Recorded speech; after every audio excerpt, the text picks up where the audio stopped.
Magandang araw mga boss. After ko mapalitan itong shock absorber ni customer, may isa pa siyang problema. Pigil daw ang hatak nitong sasakyan niya. At nang ni-road test ko ito, medyo pigil nga yung hatak nitong sasakyan niya. Kaya lang may isa pa akong napansin. May kabig ito pakaliwa pag binigla mo yung pagpreno mo. Kaya i-check ko yan mga boss. Ang unang napansin ko pag ganito mga boss, karamihan dyan, itong sliding pin niya, stock up yan. Tignan nyo, hindi ko maikot itong rotor disc niya, ayaw umikot. Pigil talaga, kaya may hirapan talagang humatak yan. Na pag binigla mo pa yung pag-apak dito sa brake pedal, kakabig pa yan pakaliwa dahil mas malakas ang preno dito sa kaliwa dahil nga sa nakakapit itong brake pad niya. Tingnan nyo mga boss, hirap akong iikot itong rotor disc niya. Sa naging diagnose ko dito mga boss, dahil kadalasan ang pinanggagalingan yan, hindi naman yan sa piston nitong brake caliper mo, kundi dito sa sliding pin. Dahil nga sa itong rubber boot ng sliding pin niya ay nagmelt na siya. Kumbaga mga boss, bukod sa sira na itong boot niya dito sa sliding pin, malambot na siya mga boss, parang natutunaw na itong goma. Kaya ang nangyayari, lumalagkit itong sliding pin dito sa loob. Bukod doon, sira na itong boot niya, kaya nakakapasok na yung dumi. Kaya ang nangyayari, itong sliding pin niya, hindi na siya gumagalaw. Tingnan nyo itong sliding pin boot niya mga boss. Kung tutuusin, dapat tanggalin ko muna itong pin bago ko matanggal itong boot. Pero nakapatong na lang siya, di ba? Kaya pinapasok siya ng dumi. Gamit itong vice grip mga boss, kung makikita nyo, ipipihit-pihit ko itong sliding pin. Actually, edited na itong video. Before ko simulan yung trabaho, matigas talaga ipihit yan. Nung lumambot na, ayan, kung makikita nyo, hinuhugot ko na ngayon itong sliding pin. Ayan mga boss, kung makikita nyo, malapit ko nang matanggal itong sliding pin nitong brake caliper. Ayan mga boss, natanggal ko na.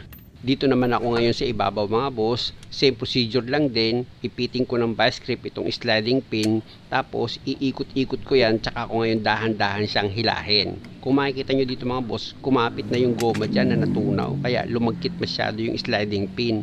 Kaya itong brake caliper, hindi na siya bumabalik, pirmi siyang nakaipit sa brake pad niya. Pero sa piston, wala akong nakitang problema. Isprayan ko muna ng brake cleaner itong sliding pin niya mga boss para yung kumapit na malagkit dyan, matanggal. Ayan mga boss, kita nyo, kumintab na siya. Diba, kumintab na itong sliding pin.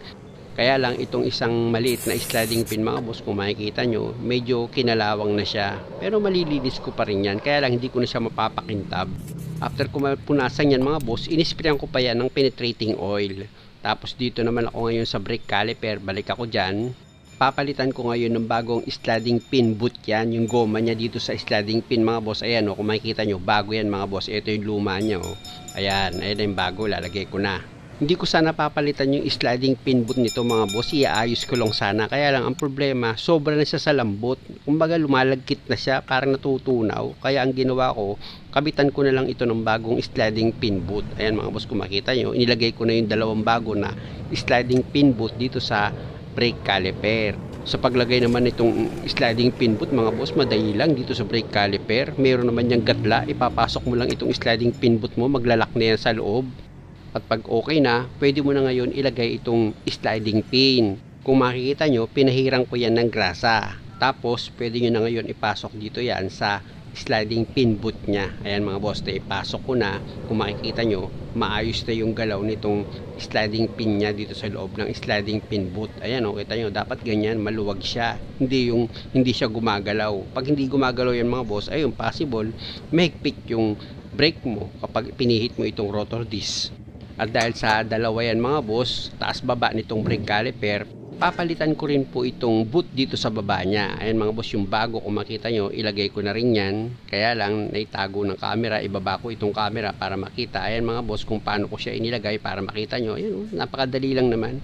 Papasok nyo lang naman itong boot dito sa gatla ng tenga ng brake caliper nyo. Tapos ilalapat na yan sa loob. Hindi mo na siya may hila. Diba? Ganun lang siya kadali.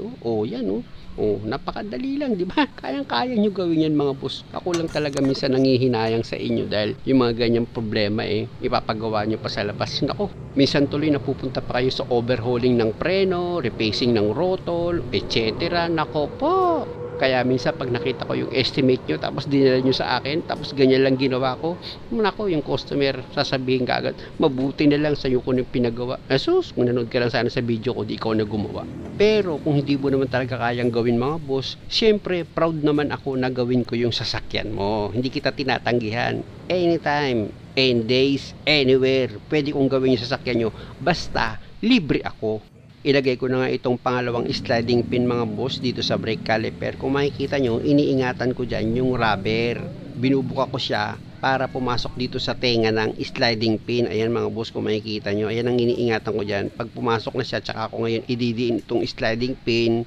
Yan, nakita nyo, diniin ko na siya, no? Sinadya ko talagang dahan-dahan niyan mga boss para makita nyo kung paano ko inilalagay yung boot dito sa sliding pin. Ayan mga boss, kung makita nyo, di ba? Naglalaro na itong sliding pin dito sa brake caliper. Pero bago ko ibalik yan, syempre, hugasan ko muna itong brake pad ni customer. Linisan ko muna yan, ibig kong sabihin. Sa paglinis naman itong brake pad, mga boss, madali lang. Gumamit ka lang ng sandpaper para matanggal yung tumigas dito sa ibabaw ng brake pad. Tsaka mo isprayan niya ng brake cleaner. Importante kasi mga boss na bago mo ilagay talaga itong brake pad mo, linisan mo muna yan kasi pinanggagalingan yan minsan ng pagsipol ng preno mo kapag marumi siya. Dahil sa paglinis naman ng brake pad mga boss, nakita nyo naman napakadali lang. Ito yung katunayan mga boss na walang problema yung piston nito dito sa brake caliper. Kung mapapansin nyo, nung inilagay ko itong brake caliper, hindi naman siya ganun kahirap. Madali lang ilagay itong brake caliper niya. Madali ko siyang nailapat, ibig kong sabihin. At pag nailapat ko na itong brake caliper dito sa brake caliper holder niya, pwede ko na ngayon ilagay itong bolt dito sa brake caliper mga boss. Kung makikita nyo, ipinakapit ko na yung thread niyan dito sa holder nitong brake caliper. Tapos ito naman pangalawang bolt dito sa ibabaw ng brake caliper.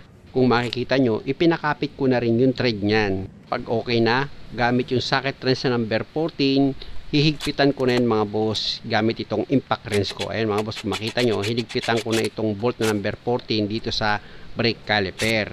Tapos ikutin ko itong rotor disc mga boss. Kung makikita nyo, madali ko na lang itong naiikot itong rotor disc nya. Dahil nga sa ang problema lang naman yan, hindi naman yung piston. Kasi kung sa piston yan mga boss, kahit na linisan ko yung sliding pin yan, hindi yan iikot. Kung nalinis ko na yung sliding pin, napalitan ko na ng boot nya, naglaro na yung brake caliper nya, kaya hindi na siya nakaipit dito sa brake pad. At dyan naman talaga yung positibo na pinanggalingan ng problema. Kaya kung makikita nyo, ubikot na itong rotor disc nya. Tingnan nyo mga boss, isang kamay na lang ginagamit ko pero naikot ko na itong rotor disc nya. Lalo na pag inilagay ko itong gulong, mas free wheel na yan. Sayang nga lang dahil hindi ko na i-video yung before dahil nga sa nagtitrace ako ng problema noon. Pero nakita naman ni customer na hindi mapihit itong gulong niya. Pinapaako pa nga yan, tinutulak ko ng paako sa pag-ikot itong gulong. Talagang nakikita ni customer talagang mahigpit. Siya nga pala mga boss, both side nilinis ko yung preno nito at pinalitan ko ng boot dito sa sliding pin. Hindi ko na ito ni-road test mga boss, bumalita na lang ako kay customer. Sana lang wag niyong kalimutang mag-subscribe sa channel ko. Ikutin ko na itong gulong. Nakita nyo? Free wheel na siya. Before kasi mga boss, mahirap ikutin yan. Ito yung chat ko kay customer at yung sagot niya. Maraming salamat.